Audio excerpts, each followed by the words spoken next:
नमस्कार, प्रणाम और आप सभी का स्वास्थ्य इसमें फिर से स्वागत है। आज जो है कि हमारे कंटेंट टीम द्वारा कुछ क्वेश्चन बनाए थे और बहुत ही इम्पोर्टेंट क्वेश्चन उन्होंने बनाया तो बोला कि इसको सर डिस्कस करवाना है बेसिकली। तो मैं एक चीज़ क्लियर कर दूँ कि मैं हिस्ट्री के फैकल्टी के रूप में सोचते ही इसमें नहीं हूँ। हिस्ट्री के फैकल्टी कोई और हैं, वो लगातार यूपीएससी स्टेट पीसीएस, बीपीएससी के लिए पिछले 10-15 साल से पढ़ा रहे हैं। उन्हीं की क्लास आगे कंटिन्यू होगी। मुझे लगा कि मैंने भी पढ़ा तो लगा कि इम्पोर्टेंट है, देखे ही होंगे कि सिंधु घाटी सभ्यता, इतिहास इसके बिना अधूरा है। सिंधु घाटी सभ्यता से एक दो क्वेश्चन कभी न कभी देखने के लिए मिल ही जाता है। उसमें जो 10-20 क्वेश्चन हमको इम्पोर्टेंट लगा, जो हमारा टीम को इम्पोर्टेंट लगा, तो दिए हमको और हमें भी ठीक लगा, तो हम सोचे थोड़ा-सा डिस्कस कर दूँ इसका। अब ये है कि क्वेश्चन स्टार्ट करने से पहले कुछ बेसिक जानकारी दे दूँ कि जैसे सिंधु घाटी सभ्यता, देखिए इसमें डेट वाइज़ कुछ था नहीं। तो हम सोचे डेट के संदर्भ में कुछ चीज़ें क्लियर कर दूँ आपको। अब डेट वाइज़ जो है कि सिंधु घाटी सभ्यता का समय, है ना? इसको बेसिकली 3 चरण में बाँट दिया है। अब 3 चरण में क्यों बाँटा है, वो भी मैं आपसे ये चीज़ डिस्कस कर रहा हूँ। पहला चरण वो इसको बोला गया प्रारंभिक। प्रारंभिक चरण और दूसरे को बोला गया है परिपक्व चरण। और उसके बाद जो लास्ट है, जो उत्तर हड़प्पा काल, उत्तर मतलब बाद में होता है, ठीक है? उत्तर हड़प्पा काल। इसका जो बेसिकली समय है, ये प्रारंभिक को जो ऑथेंटिक रूप से माना गया है। अब देखिए सब इतिहासकार का अपना-अपना मत हो सकता है, लेकिन ऑथेंटिक के हर जगह देखिएगा तो डेट में कुछ भिन्नता है। तो उसका जो प्रारंभिक चरण है वो 3300 से 2600, 3300 से 2600 बीसी। अब ये प्रारंभिक चरण है क्या? अब प्रारंभिक चरण मतलब क्या हुआ कि हड़प्पा सभ्यता का स्थापना स्टार्ट हो गया, ठीक है? प्रारंभिक चरण का यही मतलब हुआ। अब उसके बाद देखिए, क्योंकि इसी से पता चल जाएगा ना, कहीं कुछ इसमें दिमाग इधर-उधर लगाने की ज़रूरत नहीं है। लिख दिया कि हम 3 टाइम में बाँट रहे हैं। पहला प्रारंभिक चरण, दूसरा परिपक्व और तीसरा उत्तर हड़प्पा। अब परिपक्व का मतलब क्या हुआ? जो पूरे सभ्यता का जो है ना विकास हुआ, ठीक है? जो पूरे सभ्यता का विकास हुआ है, इसीलिए उसका नाम परिपक्व चरण दे दिया गया।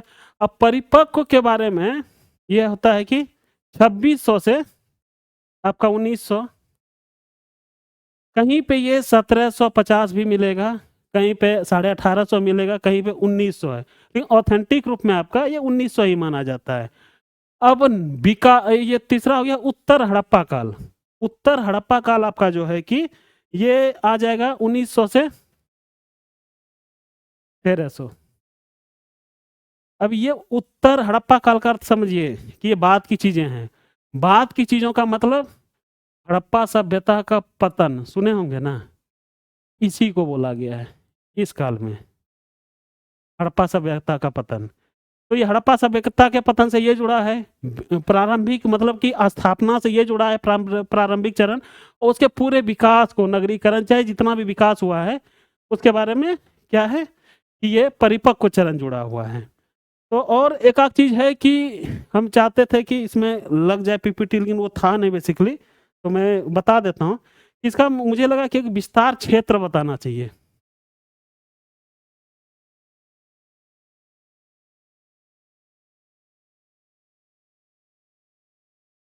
अब ये गया नॉर्थ, साउथ, ईस्ट और वेस्ट। अब उत्तर में जो है इसका विस्तार क्षेत्र जम्मू कश्मीर, जो आज देख रहे हैं ना भारत के उसमें नक्शे में, ठीक है? वो वाला नहीं जो कि पीओके मतलब कि कब्जा किया पड़ा है, वो हमारा ही हिस्सा था, पाकिस्तान भी था, अफगानिस्तान भी था, सब कुछ था। खैर ये था नहीं है, में भी बदलेगा। जिस तरह देश की राजनीति उथल-पुथल चल रही है और जिस तरह हमारे देश के युवा हैं, जिस तरह हमारे देश की सरकार है, तो पाकिस्तान के संदर्भ में एक चीज़ लिखाएगा कि पाकिस्तान कभी नक्शे में था, ठीक है? ये लिखाएगा। जिस तरह से चल रही चीज़ें, और ये खुशी की बात है कि हमारे क्षेत्र में मिल जाए, इससे बड़ी क्या बात होगी। अभी देखे होंगे कि वेनेजुएला पे अब रात में आए कि 13 मिनट 15 मिनट के कार्यकाल में वेनेजुएला के राष्ट्रपति और उनकी पत्नी को दोनों को उठाकर अमेरिका लेके चले गए। लोग चिल्लाते रह गया, तब तक उसके तेल पे कब्जा कौन कर लिया? अमेरिका। तो हम कब्जा नहीं करेंगे भाई, ये कहावत है ना कि हमारी संपत्ति है, हम तो लेके ही रहेंगे। ये जम्मू कश्मीर जो है यहाँ पे, जम्मू कश्मीर में भी एक जगह है जो कि वहाँ देखने के लिए मिलेगा, क्या? मांडा। ठीक है, उत्तर में यहाँ हो गया, दक्षिण में है दैमाबाद। दैमाबाद मतलब कि ये चला गया महाराष्ट्र। अच्छा, महाराष्ट्र को आधुनिक महाराष्ट्र नहीं, महाराष्ट्र पहले जो कि ये गुजरात गुजरात सब मिला हुआ क्षेत्र था ना, ये सारा क्षेत्र, इसीलिए उसको वहां पे दैमाबाद बोला गया है। अब आ जाते हैं पूर्व की ओर। पूर्व में अपना पड़ोसी, मतलब बिहार के पड़ोसी क्या है? आलमगीरपुर।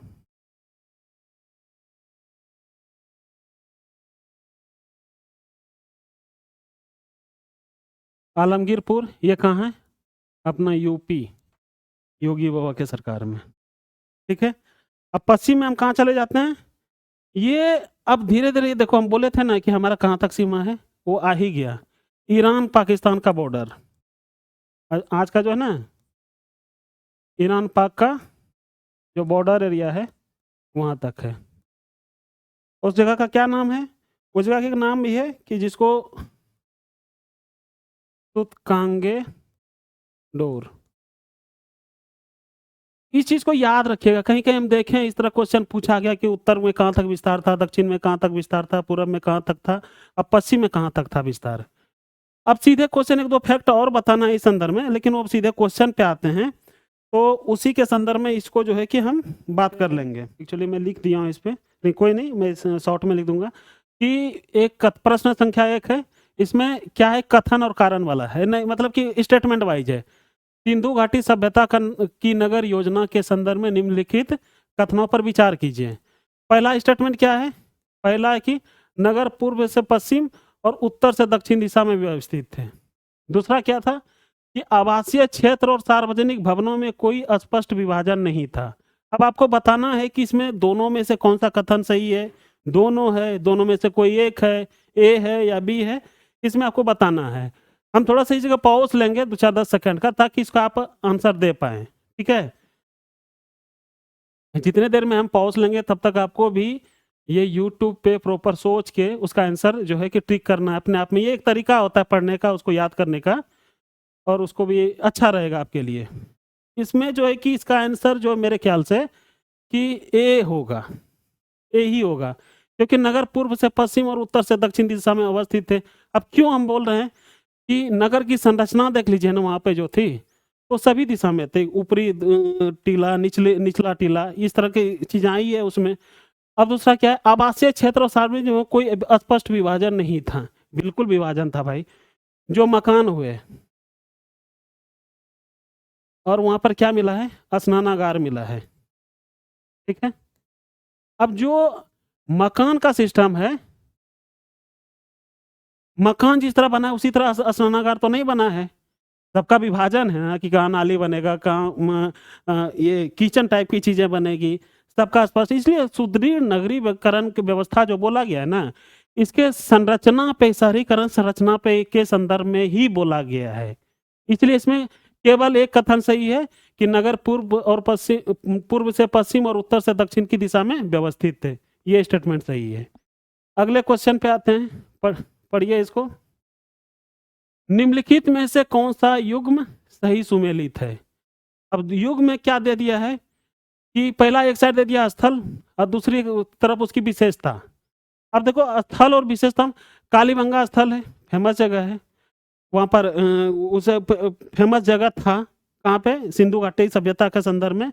अब बहुत सारे यहाँ से प्रमाण भी मिले खुदाई के दौरान, जब 1921 में इसका खुदाई चल रहा था, तो यहाँ से बहुत सारा प्रमाण भी मिला है।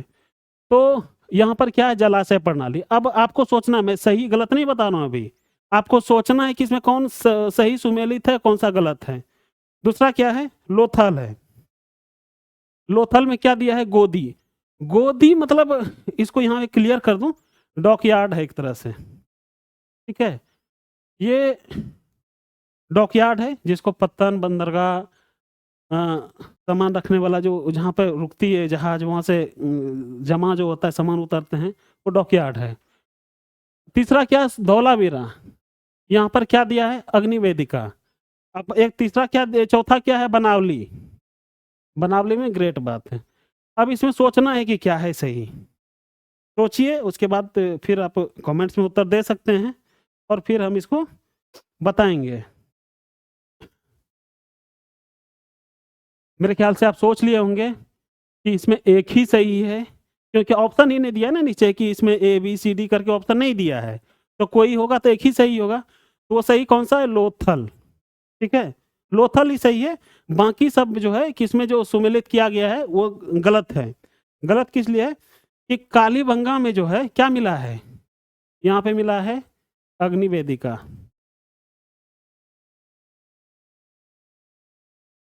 कालीबंगा में अग्निवेदिका मिला है, और धौलावीरा में क्या मिला है? ये जलाशय मिला है। अब बनावली में क्या मिला है? जो ये ग्रेट बात है ना, ये आपका मोहनजोदड़ो में मिला है, ठीक है। बनावली की किसके लिए? हल के लिए प्रसिद्ध है। वहां से कृषि के साक्ष्य मिले हैं, ठीक है। बनावली उस संदर्भ में प्रसिद्ध है। चलते हैं अगले क्वेश्चन पे।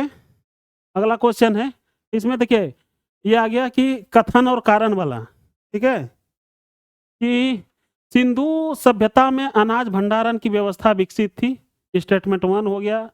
कथन हो गया। कारण, हड़प्पा और मोहनजोदड़ो से विशाल ग्रेनरी संरचनाएं मिली हैं। इसका ऑप्शन दीजिए। एक में क्या कह रहा है? ए और आर दोनों सही है, और आर ए का सही व्याख्या करता है। ऑप्शन बी है ए और आर दोनों सही है, लेकिन लेकिन जो है आर सही व्याख्या नहीं करता है। तीसरा क्या है? ए सही है, आर गलत है। चौथा क्या है? ए गलत है, आर सही है। देखिए सिंधु सभ्यता में ना अनाज भंडारण की व्यवस्था विकसित थी। अब क्यों विकसित थी? अब भाई नगरीय संरचना है, ठीक है। अब नगरीय संरचना है तो इसका मतलब क्या? कि सभी चीजें सुव्यवस्थित तरीके से थी ना। असुव्यवस्थित तरीके से अब जीविका का जो साधन है, हमारे खाने पीने की जो साधन है, अब वही नहीं रहेगा तो कैसे क्या होगा? नहीं हो सकता। अब ये ना कि नगरीकरण का ये मतलब नहीं हो गया कि आज जियो का वहां नेटवर्क लगा है कि नहीं लगा है, ठीक ना। ये आज की चीजें हैं। उस टाइम जो उनको जियो के नेटवर्क से भी ज्यादा, जियो के टावर से भी ज्यादा इंपॉर्टेंट लगा, वो हर सुविधाएं थी, ठीक ना। मछली से बंदर, बंदर से आदमी, और आदमी से इतनी सारी तकनीकों का विकास है। तो तकनीक का विकास धीरे धीरे हुआ, लेकिन उस टाइम में जितनी तकनीक चाहिए थी उससे ज्यादा था। हाँ, हड़प्पा और मोहनजोदड़ो से विशाल ग्रेनरी संरचना, हाँ बिल्कुल मिला है, प्राप्ति हुआ है। अब देखिए इसका जो है कि जो खुदाई किया गया, जो इतिहास में है, उसका प्रमाण है कि दोनों जगह से ग्रेनरी, ठीक ना, का साक्ष्य मिला है। चलते हैं अगले क्वेश्चन पे। अगला क्वेश्चन क्या है कि सिंधु सभ्यता की मुहरों के संदर्भ में कौन सा कथन सही नहीं है? एक्चुअली नहीं को ना हाईलाइट कर देना चाहिए, इससे बच्चे कंफ्यूज हो जाते हैं। नहीं को ना स्किप कर देते हैं। कभी कभी क्या करते हैं, हम एग्जाम में गलती कर देते हैं, कहते हैं अरे ये तो सिंधु घाटी में मुहरों का कौन सा कथन सही है, तो उसमें मार के आ गया बी, ऑप्शन है उसका नहीं के अनुसार सी। तो कहता है कि फिर वहां सोचता है ये तो मेरा सही है, लेकिन बाद में पता क्वेश्चन जब पढ़ता है तो वहीं पर एक क्वेश्चन खत्म। तो नहीं वाले ऑप्शन को लास्ट में अवश्य पढ़ना चाहिए। कभी कभी क्या करता है कि यहाँ पर जब पेज फुल हो जाता है ना लिखते लिखते, तो यहाँ दे देता है। अब यहाँ तक बच्चे पहुंच ही नहीं पाते नीचे तक। तो ये ध्यान रखना छोटी छोटी चीजों का, मतलब कि छोटी छोटी गलतियां जो है ना, आपको अधिकारी बनने से कैसे रुकता है, वो यही सब दिखेगा इसी में, क्वेश्चन में। गंभीरता होनी चाहिए। गंभीरता किस में होनी चाहिए? कि क्वेश्चन पढ़ने में जितनी बारीकी से क्वेश्चन पढ़ेंगे, ठीक है, उतना ही आपके लिए फायदेमंद होगा। बहुत सारे बच्चे क्या करते हैं ना कि आ जाता हूं, तब तक आप लोग सोचिए, मैं अपनी बात पे बताता हूं, सुनते भी रहिए। कि बीपीएससी में 150 क्वेश्चन है, ठीक है। अब उसको आ रहा है, मान लीजिए कि पहले पहले अटेम्प्ट में वो 60 कर लिया, ठीक है, 60 उसको कंठस्थ है। अब वो क्या करेगा, पेपर पे ए बी सी जो भी उसका ऑप्शन होगा या डी, सब पे क्लिक करेगा, ठीक है। उसके बाद क्या करेगा, ओमार भरेगा, ये 60 का, ठीक है। कुछ तो महानुभाव इतने मतलब कि धनी होते हैं, अपने विश्वास के धनी इतने भी होते हैं कि पहले नहीं कहेंगे, जितना आता है सेकंड अटेम्प्ट भी ले लेते हैं। सेकंड अटेम्प्ट में क्या आता है, 90 और 10 वाला, कि हम 90% को लग रहा है कि यही है, 10% है कि ये नहीं है, ठीक है। तो इसमें कितने जाएंगे, 20 क्वेश्चन अगर चला गया तो 60 और 20 80। अब देखिए जो 60 है, अब आपके हिसाब से सब सही है, ठीक है, लेकिन वो बाद में एग्जाम का जो प्रेशर होता है ना, हॉल का प्रेशर, तो ये 60 पहुंच जाता है 50 पे, 20 पहुंच जाता है 15 या 10, कुछ भी पहुंच सकता है। तो 50 यहाँ 60 रंग दिए और 20 यहाँ रंग दिए, 60 20 80। फिर थर्ड अटेम्प्ट भी लेंगे, इसके लिए जो 70 क्वेश्चन बचे हैं उसमें भी 30 के आसपास रंग देंगे। तो कितने रंगे, 120 122 125 रंग दिए, तब अपना निकालेंगे ओरिजिनल हथियार जो होता है ना, ओएमआर सीट जिसको बोलते हैं। ओएमआर सीट पे रंगना स्टार्ट किए, 1 का बी, 2 का डी और 3 का सी, इस तरह करते गए। रंगने के ही क्रम में क्या हो गया कि मान लीजिए 1 का बी है, ठीक है, 2 का डी है, ठीक है, 3 का सी है। अब 3 का सी ना रंग के 4 का हम सी रंग दिए। 4 का सी रंगने में क्या हो गया कि आपका अब यहीं से 150 तक का क्रम, अगर बीच में ध्यान नहीं आया तो 150 तक का क्रम जो है खत्म। आपके हिसाब से आप एग्जाम पास हैं, लेकिन बाहर जब निकले, आपका ओमार डाउनलोड हुआ, जब रिजल्ट आया तो उसका परिणाम ही कुछ और है। ये गलती नहीं करना है। करना क्या है कि जो एक पेज में 5 7 8 10 क्वेश्चन होते हैं ना, अगर आप नहीं करना चाहते हैं तो वैसे तो इसमें 8 10 जो है सबको ट्रिक लगाइए, उसी टाइम ओमार पे क्या कीजिए, अगर पूरा कवर नहीं करना है तो क्या कीजिए, सिर्फ बिंदी लगा दीजिए कि बी है कि सी है कि डी है, ताकि आपको बाद में इसको घेरने के लिए देखना ना पड़े। इसी तरह करना चाहिए। ऐसे सही तरीका होता है कि एक का हम ए ट्रिक लगाए और उसी टाइम ओमार पे बिंदी लगा दी ए पे। अब आते हैं इस पे, तब तक आप लोग सोच लिए होंगे। अब आते हैं क्वेश्चन 4 नंबर पे। 4 नंबर में क्या इसका आंसर होता है कि सिंधु घाटी सभ्यता की मुहरों के संदर्भ में कौन सा कथन सही नहीं है। मतलब सही नहीं, व्यापारिक उद्देश्य से प्रयोग बिल्कुल सही है ये, चित्रलिपि का प्रयोग बिल्कुल सही है ये, धार्मिक प्रतीकों का अंकन बिल्कुल सही है, राजकीय फरमानों का लेखन ये गलत होगा। क्यों गलत होगा, कहीं प्रमाण मिला है कि वहां पर कि ये राजा थे, ये रानी थी, यहाँ पर ये था, राजा का शासन चलता था, जिसका प्रमाण ही नहीं मिलेगा तो उसके मुहर्रम उल्लेख कैसे मिल सकता है। इसलिए ऑप्शन क्या है, राजकीय फरमानों का लेखन, ये गलत हो जाएगा यहाँ पे। सही ऊपर का तीनों सही है। अच्छा, ये तो सामान्य सा क्वेश्चन है लेकिन इंपॉर्टेंट है। पढ़िए क्या लिखा है, निम्नलिखित में से कौन सा तथ्य सिंधु सभ्यता को अन्य समकालीन सभ्यताओं से अलग करता है। अलग करता है मतलब कि ऑप्शन ए पढ़िए, कांस का प्रयोग, नियोजित नगर, शहरीकरण और क्या है, कृषि आधारित अर्थव्यवस्था। देखिए इसमें क्या दिया है, समकालीन सभ्यताओं से अलग करता है, ठीक है। समकालीन मतलब वर्तमान जो अभी का सभ्यता है उससे किसे अलग करता है। देखिए बेसिकली क्या है, नियोजित नगर। आप लोग भी सोच लिए होंगे कि शहरीकरण और नियोजित नगर में बहुत सारे बच्चे शहरीकरण लगा दिए होंगे और कुछ बच्चे नियोजित नगर, ठीक है। हम वैसे चेक भी कर रहे थे, तो ये नियोजित नगर। अब नियोजित नगर में देखिए वहाँ की जो सड़कें हैं, ठीक है ना। अब जो सड़कें बगल में नाली है, समकोण पे सड़कें काट रही है। आप एक सिस्टम देखेंगे, आज अगर आप शहर में कहीं भी निकल जाइए जहाँ सब्जी मंडी लगता है, अगर हल्की सी बारिश हो जाए तो अब किसी कंपनी का जूता पहने उससे कोई फर्क नहीं पड़ना, उस पर छाप छोड़ के ही आएगा।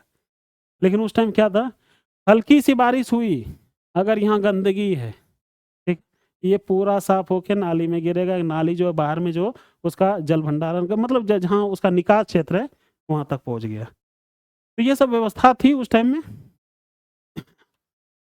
अब अगले क्वेश्चन प्रश्न संख्या 6 पे पहुंचते हैं।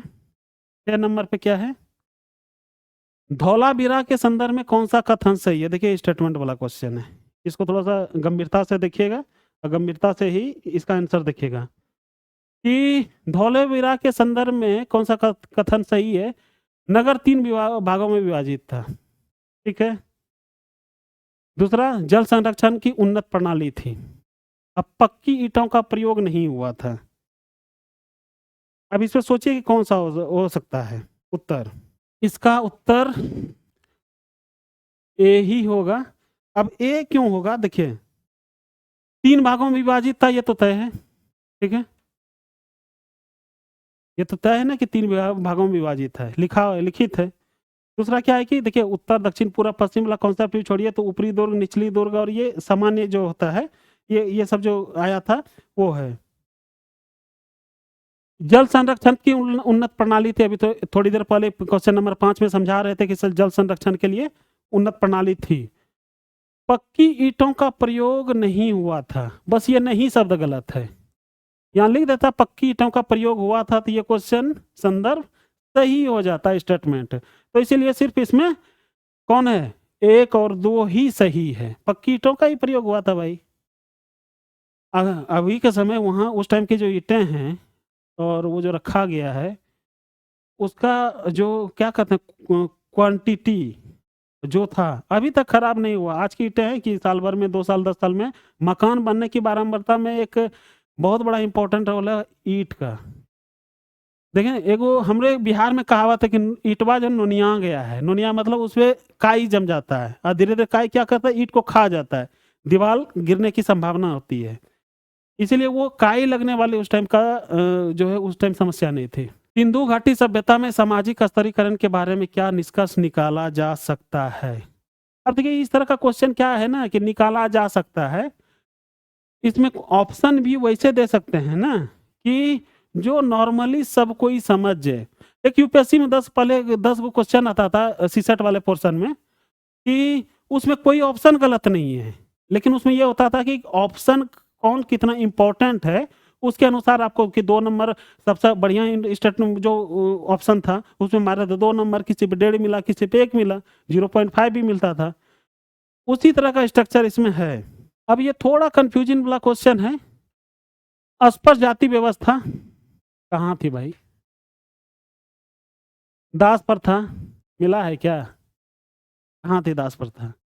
बहुत बाद आके धीरे धीरे धीरे धीरे जो है दास प्रथा स्टार्ट हुई है। आर्थिक समानता के संकेत, ठीक है।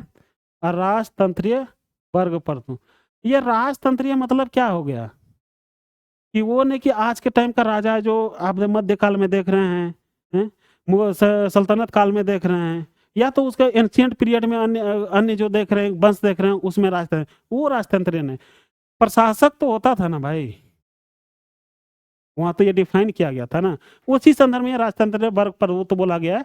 तो इसका अगर सबसे जो है कि इंपॉर्टेंट इस 2 ऑप्शन में ढूंढेंगे तो फर्स्ट में इसको हम रखेंगे सी को और सेकंड में डी को।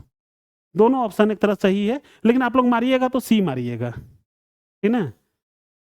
जो सब सर्वाधिक इंपॉर्टेंट है इसमें सी ही होगा मेरे ख्याल से।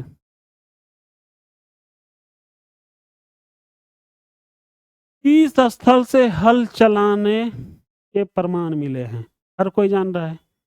अभी थोड़ी देर बताया कि लोथल में क्या मिला था, राखीगढ़ी में, आलमगीरपुर में क्या मिला था, लेकिन यहाँ जो ये वाला ऑप्शन है 8 नंबर का बी जो है ऑप्शन, ये सही होगा।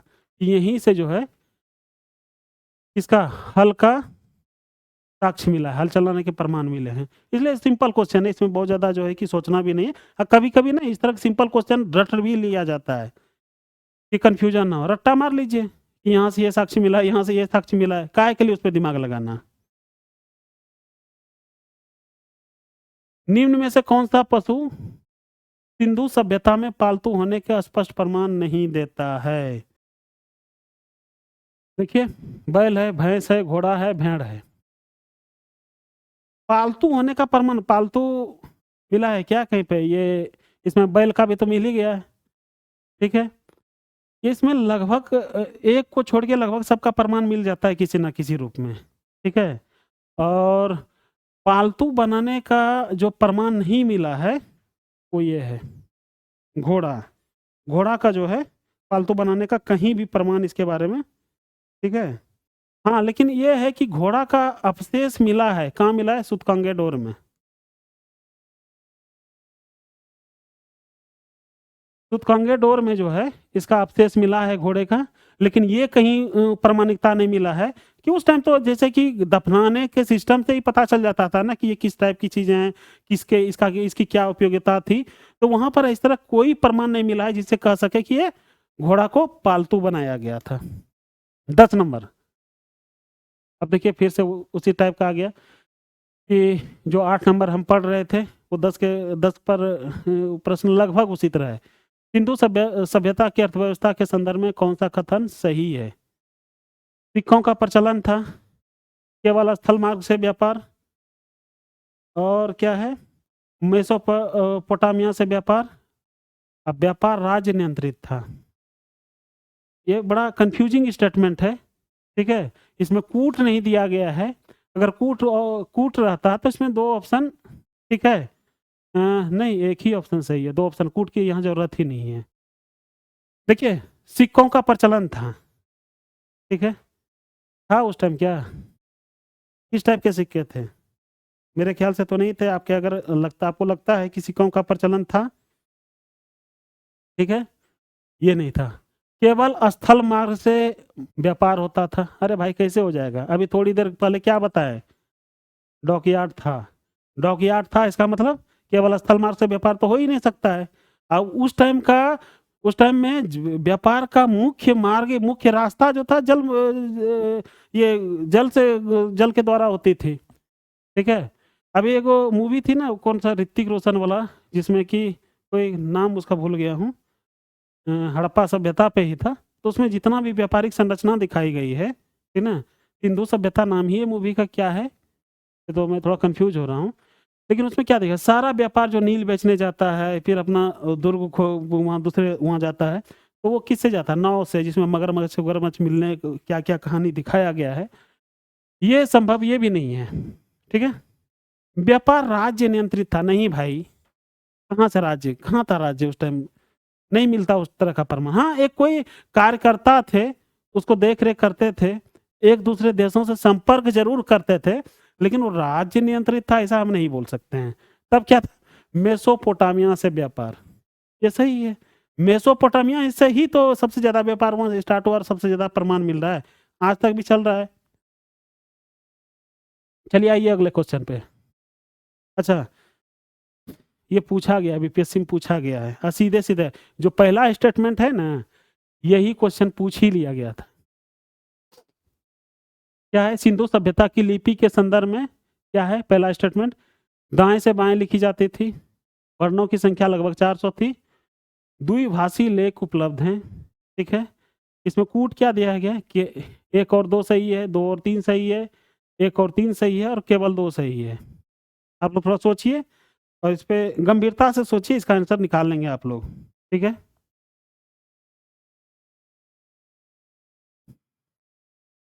चलिए बताते हैं।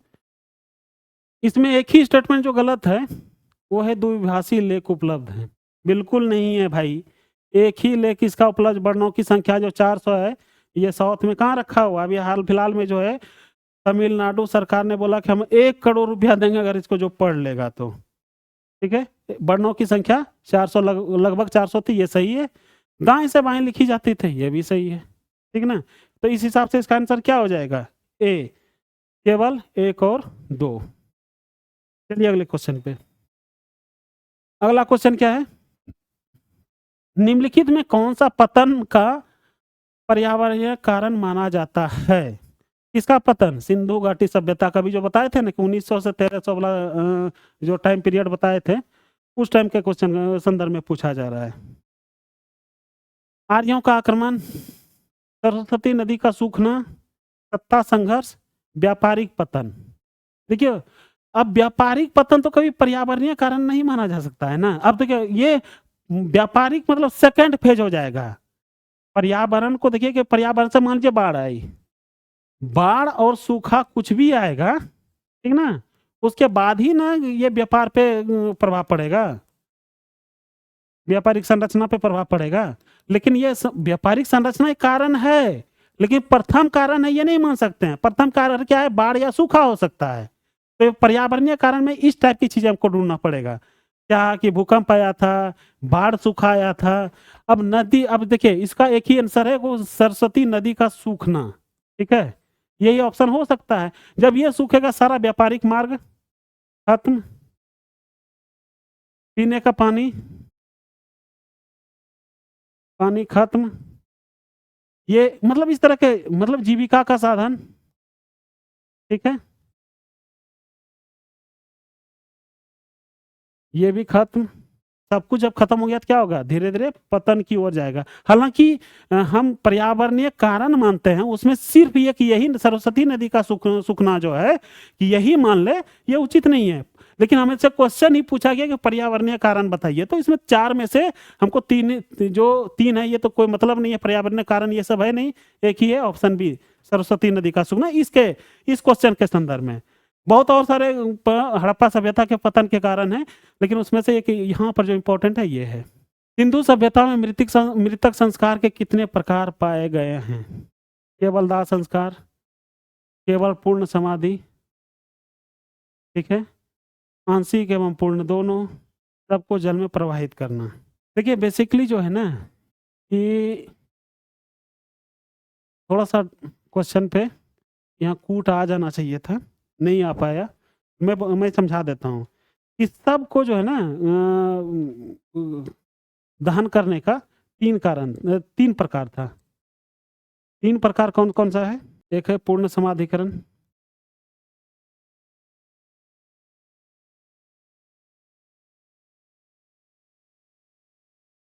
दूसरा क्या है? आंशिक समाधिकरण, और तीसरा क्या है? दाह संस्कार।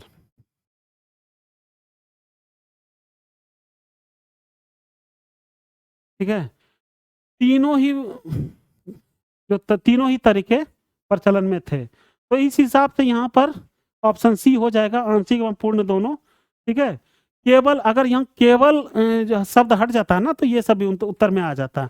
केवल शब्द ही ये चार में से तीन स्टेटमेंट को अलग करता है, और सी को जो है सीधे सीधे सी को सीधे हिट करता है कि नहीं हम ही सही हैं। सी वाला एकदम से उछल उछल के बोल रहा है कि तुम कितना कुछ सोच लो, हम ही सही हैं।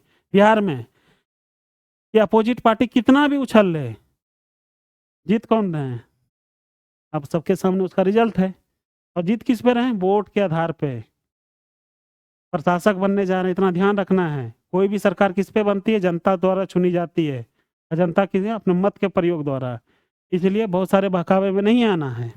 इस स्थल से मन के निर्माण के प्रमाण सर्वाधिक मिला है। इसमें याद रखने वाला जो चीज है सर्वाधिक प्रमाण मिले हैं, अगर आता तो उसमें कई सारे ऑप्शन हो जाते हैं, लेकिन सर्वाधिक जो है ऑप्शन क्या है? ए लोथल, दूसरा चंदोड़ो, तीसरा हड़प्पा, और डी धोलावीरा। देखिए प्रमाण तो लोथल से भी मिला है मनके का, इसका सबसे ज्यादा प्रमाण मिला है।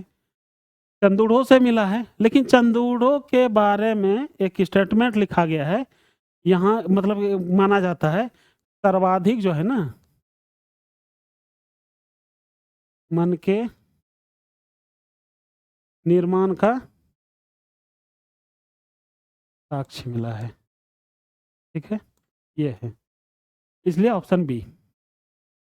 इसलिए आप लोग भी यूट्यूब पे ना आंसर देते जाइएगा, इससे ना 20 का 20 जो है, जितने देर का मेरा वीडियो होगा ये 20 का 20 वो रट्टा जाएगा आपको। और जितना मैं समझा रहा हूँ, समझाने के क्रम में बहुत सारी बातें बीच में लाया हूँ, तो इसके बियॉन्ड भी कुछ क्वेश्चन आता है, तो जो सुनेंगे ना तो उससे आप उसको सॉल्व करने में सक्षम रहेंगे।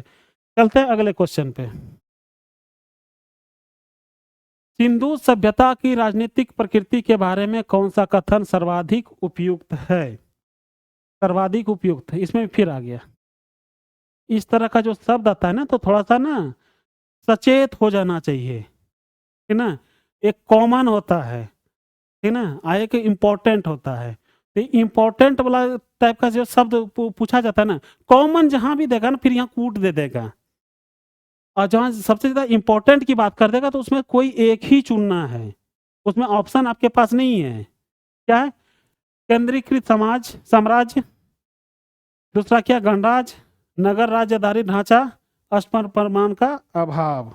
अगर कूट रहता तो इसमें दो ऑप्शन आ जाते, सीधे सीधे दिख रहा है।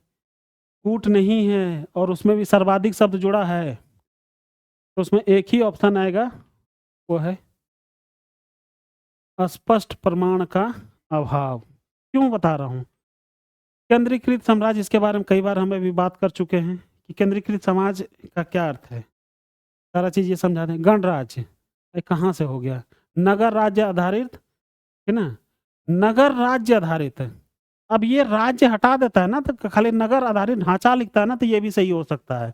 इसमें राज्य शब्द जोड़ दिया ना, ये गलत हो जाएगा। इसलिए इसका ऑप्शन क्या है? डी ऑप्शन हो जाएगा आपका। अभी बोल रहा हूँ कि देखिए क्वेश्चन जो है कि क्वेश्चन के स्टेटमेंट पे डिपेंड करता है कि आपका ऑप्शन कौन सा सही होगा। चलिए अगले क्वेश्चन पे। सिंधु सभ्यता में किस धातु का आयात किया जाता था? प्रमाण कहाँ मिला है? तांबा का, टीन का, लोहा का, चांदी का। एक्चुअली इसका कूट दे देना चाहिए, ठीक है। इस तरह क्वेश्चन ये एक्चुअली पूछा गया है, इसीलिए मैं इसमें कूट हमारे कंटेंट वाले नहीं जोड़े हैं, नहीं तो अगर पूछा नहीं गया होता तो इसमें कंटेंट जुड़ जाता। बेसिकली सिंधु सभ्यता वाले ना दो चीज का आयात करते थे, एक तांबा का, एक टीन का। क्यों भाई? क्योंकि पीतल का निर्माण कर सके। पीतल के धातुओं या वस्तुओं का निर्माण करने के लिए किन दो तत्वों की जरूरत है? एक तांबा का है और दूसरा टीन का, ठीक है। तांबा कहाँ से मंगवाते थे?